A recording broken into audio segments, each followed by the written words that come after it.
우리 주변에는 아주 귀염귀염한 그림도 있고 우리를 압도할 것만 같은 대형 설치미술도 있죠. 각자의 취향 또한 다른 게 사실인데요. 여러분은 어떤 미술에 더 호감이 가시나요? 여러분, 최근 우리나라의 미술에 대한 관심도가 폭발하며 지난 9월 우리나라에는 미술 시장의 성장과 함께 미술이 대중에 보다 친근하게 접근하려는 아트페어들이 쏟아져 나왔습니다. 바로 키아프와 프리즈가 그 대표적인 사례였는데요. 그 후에는 다음 주에 오픈하는 블록버스터급 전시인 반 고흐전과 구스타프 클림트, 에건 실레를 포함한 비엔나 분리파전을 소개하기도 하며 좋은 반응을 받았는데요. 이번에는 그것에 대한 균형을 맞추기 위해 나름 신선하고 흥미로운 실험적인 전시를 소개해드리겠습니다. 바로 리움에서 전시 중인 아니카 이의 또 다른 진화가 있다. 그러나 이해는 전입니다. 참고로 리움은 개념적인 미술 전시로는 제 원픽인데요. 매년 가보면서 개념 미술이나 실험적 미술에 목마를 때 리움은 언제나 제 갈증을 풀어주었습니다. 국립현대미술관보다 리움의 전시 기획은 훨씬 명쾌하면서도 전시 작품들이 실험적이지만 흥미롭고 명쾌한 그런 작품들이 많았습니다.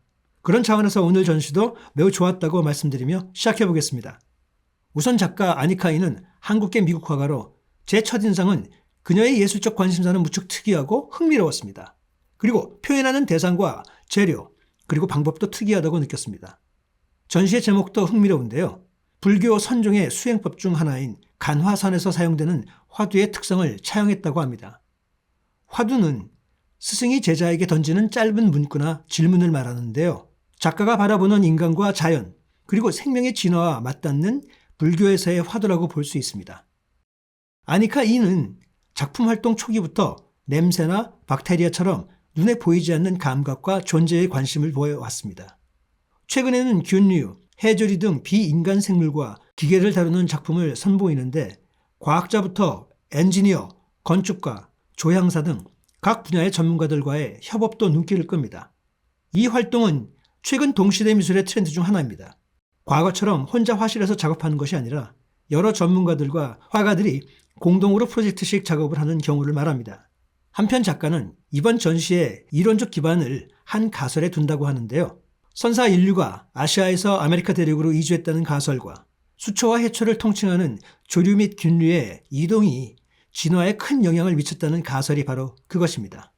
이는 한국계 미국인이라는 작가 개인의 여정을 반영할 뿐만 아니라 역사, 생물, 환경 등이 자신의 정체성과 이주 같은 것들과 서로 연결된다고 주장합니다. 자, 여기서 생물을 포함한 과학 얘기를 해보겠습니다. 아니카 이는 시각이라는 감각을 넘어 후각과 촉각 등 다른 감각을 일깨우는 작품으로 전시장을 꾸렸는데요. 전시장 방문 당시에 저는 그닥 특이한 냄새를 맡지는 못했습니다. 리움 측은 리움 전시장 입구에 들어서자마자 낯선 습도와 향기를 감각할 수 있다고 했는데요. 글쎄요, 저는 무뎌서 그런 건지 그걸 전혀 느끼지 못했습니다. 가려진 커튼을 열어젖히면 생경한 풍경이 펼쳐집니다. 최초로 생명체가 지구에 살기 시작했다는 고생대가 떠오르죠. 이전부터 저는 마치 3D SF 공상과학 영화를 보는 듯한 시각적, 공간적 그런 짜릿함을 느꼈습니다. 물론 같이 간 제 지인은 그렇지 않았다고 했습니다만 촉각과 후각에 이어 작가는 다시금 낯선 형태의 작품으로 시선을 붙잡습니다. 해파리처럼도 보이고 바다에서 건져올린 세포를 담기도 했습니다. 바로 방산충 연작이었는데요. 작가는 약 5억 년 전 고생대 캄브리아기에 처음 등장한 단세포 동물성 플랑크톤인 방사충류에 영감을 얻었다고 합니다. 충분히 그럴싸한 설득입니다. 이런 게 제가 말하는 성공적인 개념적 설치미술이라고 말씀드리는 거죠. 참고로 방사충류는 그 종만 15,000개가 넘는 것으로 알려져 있는데요. 전시장 곳곳에 펼쳐진 작품이 각기 다른 모양을 지닌 이유라고 합니다. 아니카 이의 작품의 특징 중 하나는 작품의 미세한 움직임과 디테일이 우리를 더 자세히 보게 하도록 유도하는 듯한 그런 점입니다. 가까이 다가가서 작품을 보면 단순한 조각이 아니죠. 촉수처럼 보이는 기계 장치가 마치 숨을 쉬듯이 말렸다가 다시 펼쳐지기를 반복합니다. 수족관의 플라스틱 생명체가 진짜 살아있거나 고도의 지능을 지닌 우주 괴 생명체 아니면 첨단 로봇 생명체 같이도 느껴집니다. 섬세하게 짜인 광섬유 표면을 따라 빛이 깜빡일 때마다 내부의 기계 장치가 드러나는데 관객이 인공물과 유기체의 경계를 모호하게 인식하도록 한 작가의 의도가 깃들어 있습니다.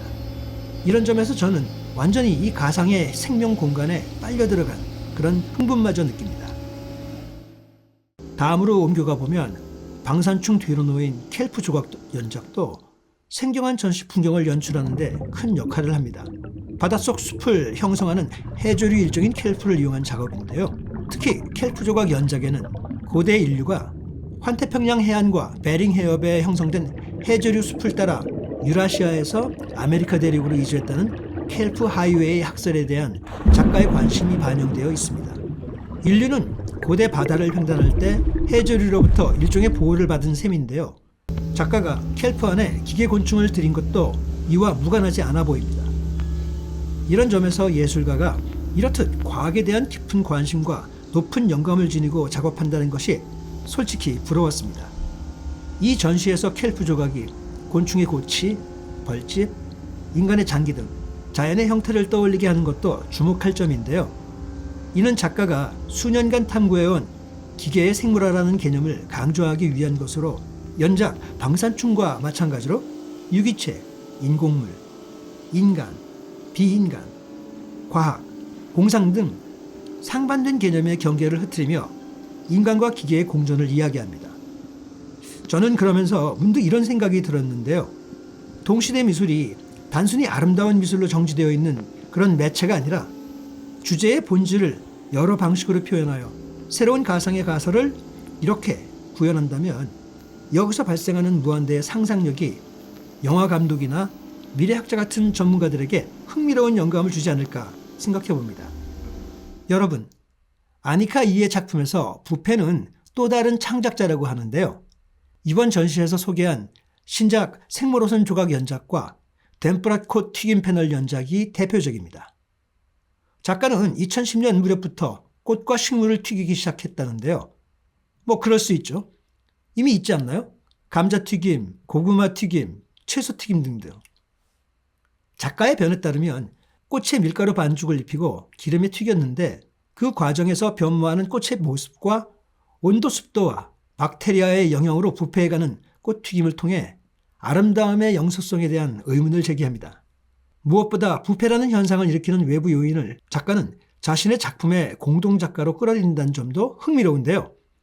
최근 이렇게 자신의 통제를 벗어나는 현상을 작품에 접목시켜 거기서 발생하는 의외의 현상을 즐기며 대중의 참여를 유도하는 작가들이 많아진 점도 좋습니다. 그런데 여기서 한 가지 질문.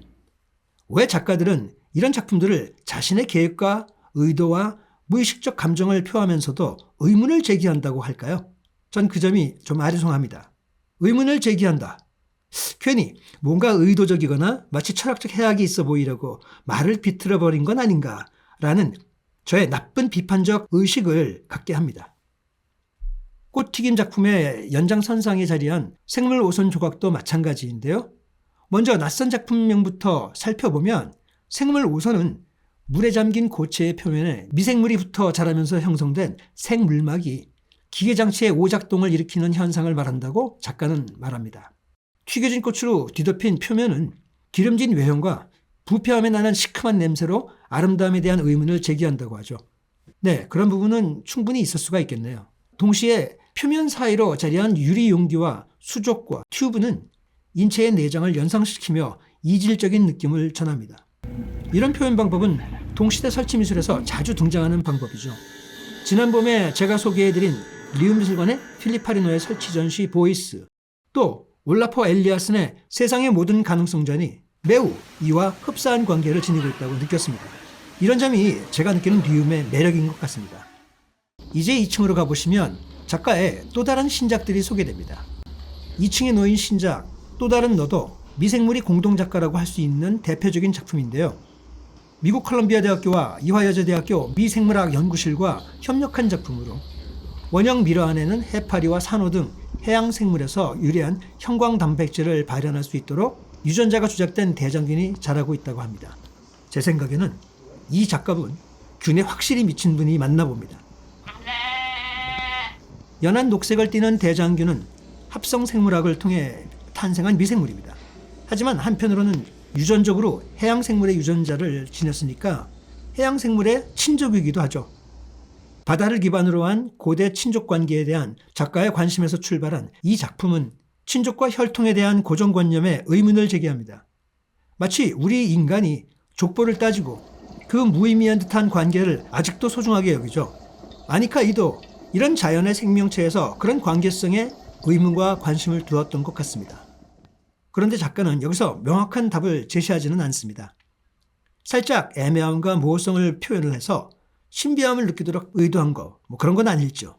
그런데 아니카 이는 그보다는 관객이 작품을 바라보는 동안 비인간과 생명체, 지구환경, 생명공학 등을 고찰해 보기를 원한다고 합니다. 환영을 만들어낸 듯한 인피니티 미러 형태를 작품에 적용한 것도 바로 이 때문이지 않을까요? 신작 영상 산호가지는 달빛을 길어올린다는 이번 전시의 하이라이트 작품으로 꼽힌다고 하는데요. 작가에 따르면 이 영상 작업은 작가의 사후에도 작업이 계속될 수 있을까라는 의문에서 출발한 작업으로 죽음 이후를 탐구하는 아니카 이의 대규모 프로젝트 공에 속하는 첫 번째 작품이라고 합니다. 지난 10여 년간 아니카 이 스튜디오가 창작한 작업물을 데이터로 삼는 소프트웨어 공은 스튜디오의 디지털 쌍둥이로 기능한다고 합니다. 그 부분에서도 저는 어느 정도 이해가 가고 공감이 되었습니다. 충분히 자신의 스튜디오에서 작업한 작업 행동과 그 산물들을 데이터화하여 자가 증식하게 하는 그런 표현 방식이 이제는 가능하니까요. 여기서 아니카이는 시뮬레이션과 머신러닝을 통해 작가가 선보여온 작품을 살아있는 가상생물로 재해석한 첫 그녀의 시도였던 거죠. 소프트웨어 이름인 공은 불교의 개념에서 영향을 받았다고 하죠. 작가는 3차원적 경험을 넘어서 인식을 높여 5차원에 해당하는 의식으로 이끌어주는 그런 협업자로 공을 소개한다고 하는데요. 저는 이 부분도 공감이 가고 작가의 깊은 의도와 실험적 표현이 좋았습니다. 솔직히 제 취향 저격이었습니다. 여러분, 최근 동시대 미술에 있어서 여러 가지 실험과 문제 제기가 있죠. 세상에는 키아프 같은 곳에서 우리가 흔히 보는 그런 상업적 미술, 대형 미술관에 흔히 보는 현대미술의 모태가 되는 명작들, 그리고 리움이나 국립현대미술관의 실험적이고 도전적인 작가적 작품들도 같이 공존하고 있습니다. 그런 현실적인 사회에서 저는 이런 희망과 바람을 가져봅니다. 이 모든 영역의 미술이 서로 부족한 부분을 보충시켜주고 서로의 영양제가 되어주기 바란다는 그런 희망 말이죠. 상업적 미술은 단순히 예쁘고 투자의 대상이 되는 것에서 벗어나서 사람들에게 좀 더 발전적인 사고를 하고 인간의 풍부한 감정을 끌어내주는 진부한 미술이 되면 좋겠고요.